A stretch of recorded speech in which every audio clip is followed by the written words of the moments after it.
જય સ્વામિનારાયણ, જય શ્રી કૃષ્ણ, રામ રામ. તો જો સાંજના વાગી ગયા છે 5 અને આજે હું આવી ગઈ છું અમારા ખેતરે. તો તમે જોઈ શકો છો આ સરસ મજાનું ખેતર છે. વરસાદ આવ્યો હતો તો વાવણી જેવું થઈ ગયું છે ખેતરમાં.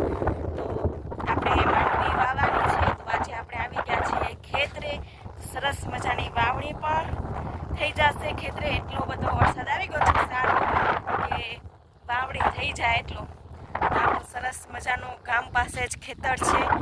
આપણે વાવણીને કરવાની છે, એનું બધું કામકાજ બધું ચાલુ છે. તમે જોઈ શકતો હશો સામે આપણું ટ્રેક્ટર આવી ગયું છે, મગફળીનું બિયારણ આવી ગયું છે. બાજુ મમ્મી શૈલેષભાઈ ને પપ્પા ને કંઈક સાફ કરવાનું છે, એ સાફ કરે છે. ને આ છે અમારા ગામનો સરસ મજાનો નજારો. જો તમને નકરી છે ને તે પવન ચક્કી ને બધું દેખાતું હશે.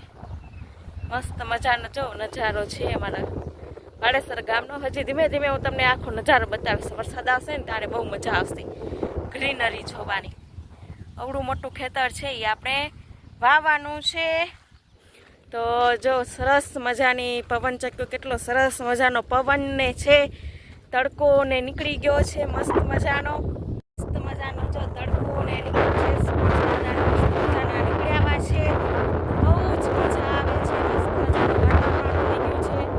તડકો ને નીકળી ગયો છે એટલે સરસ વાતાવરણ થઈ ગયું છે. તો આપણે આજે જ નક્કી કર્યું કે વાવેતર કરી નાખીએ. તો આપણે હમણાં જ થોડી વારમાં મગફળીનું વાવેતર કરશું. સરસ મજાનો વરસાદ ને થઈ ગયો છે એટલા માટે.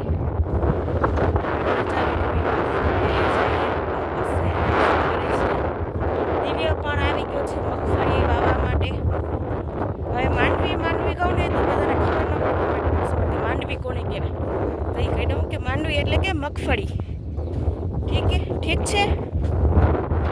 આપણે ખેતરે આવે ને તો આપણે મીના મામા દેખાણ આયરા. જુઓ આયરા મીના મામા તમને દેખાતા હશે.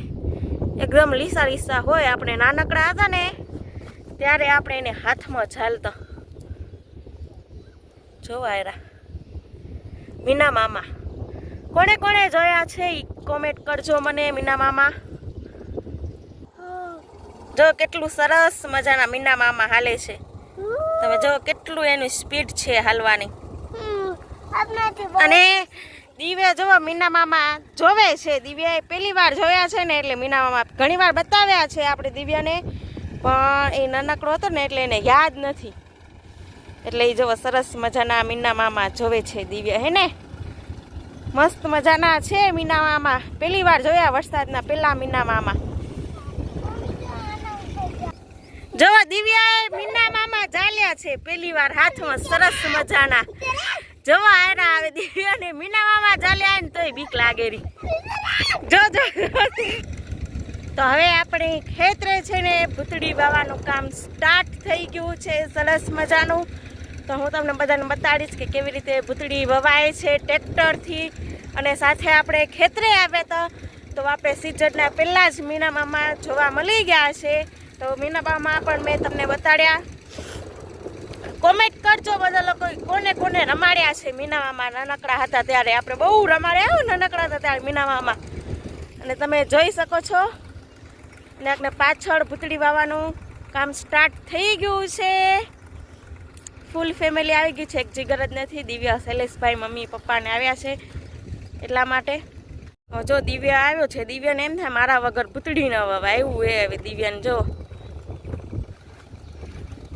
દિવ્યા આવ્યો છે ભૂતળી વવડાવવા માટે. મગફળી ગયો છે ભૂતળીનો મસ્ત મજાનો વવાઈ ગયો છે. તમે જોઈ શકતા હશો. અને સામેથી જો ટ્રેક્ટર આવે છે બીજો પટ્ટો કરવા માટે.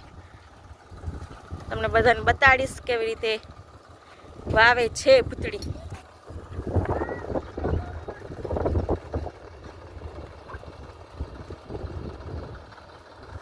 દિવ્યા આવે જો આખા ખેતરમાં મીના મામા જ ગોતે છે. જો સરસ મજાનું ભૂતળી વાવવાનું કામ ચાલુ છે. જો દિવ્યા ભેગું હાલે છે.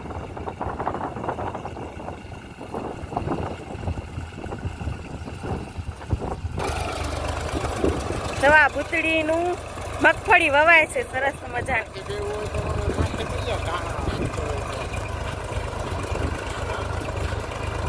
જો આવી રીતે એક એક બી નખાતું આવે, જોઈ શકતા હશો.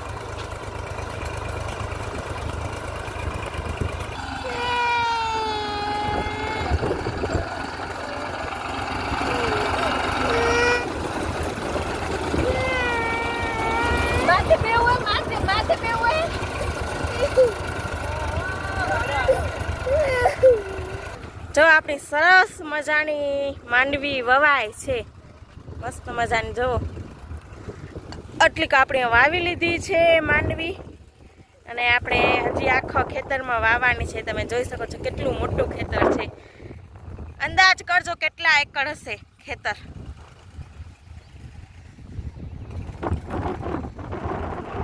સરસ મજાનું જો પવન ને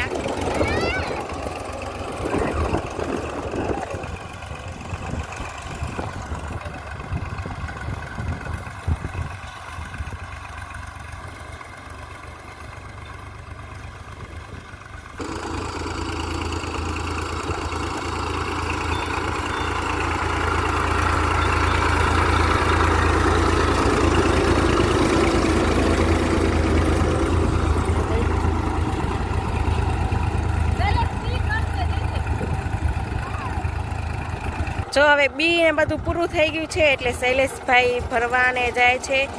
ત્યાં સુધી ટનને લઈ લે તો કેવી રીતે વવાય છે ને કેવી ગેનારી છે ને બધું તમને બતાડું. જરાક ટ્રેક્ટર ઊભું રહે ને એટલે. જો શૈલેષભાઈ બી આપવા માટે ગુણ ગુણ ખણીને આવી ગયા છે, સરસ મજાની. આ બાજુ જોવો આપણે ઓરાવણું જો શૈલેષભાઈ નાખે છે બી. તમે જોઈ શકતો છો આ મારું મગફળીનું બી છે. આ ગેનારી છે, ગેનારીમાંથી નાખવું આવવાનું. જોજો હમણાં જ ચાલુ થશે.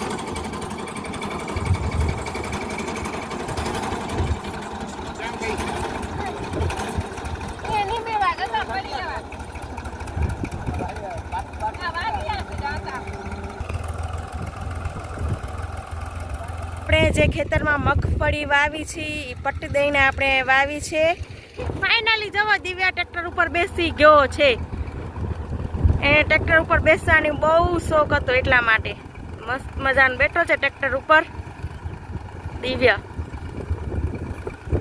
આપણે પટ દઈને ભૂતળી એટલે વાવી છે કે ઉગાવો સારો આવે અને ફૂગ ના આવે, એટલા માટે આપણે પટ દઈને મગફળી વાવી છે સરસ મજાની. તમને હવે આગળ બતાવે દાણાની, તો તમને બધાને એમ થતું હશે કે પિંક કલરના કેમ છે દાણા. તો આપણે પટ દઈને વાવી છે એટલે મગફળી. જો મસ્ત મજાનું વ્યૂ. મગફળી ને બધું હજી વાવવાનું ચાલુ જ છે, પણ આપણે ઘરે કામ ને છે એટલા માટે આપણે ઘરે જઈએ છીએ. સાથે સાથે તમને થોડોક દિવ્યા પણ બતાડી દઉં. ટ્રેક્ટર ઉપર બેઠો છે એવું. જો દિવ્યા ટ્રેક્ટર ઉપર બેઠો છે, મગફળીનું વાવેતર ચાલુ છે. સરસ મજાનું જો દિવ્યા બેઠું છે ટ્રેક્ટર ઉપર. અને બધાને દિવ્યા બતાવી દઉં લાસ્ટ વખત. તમે બધા મગફળી કેમ વાવો છો એ કોમેન્ટ કરજો મને.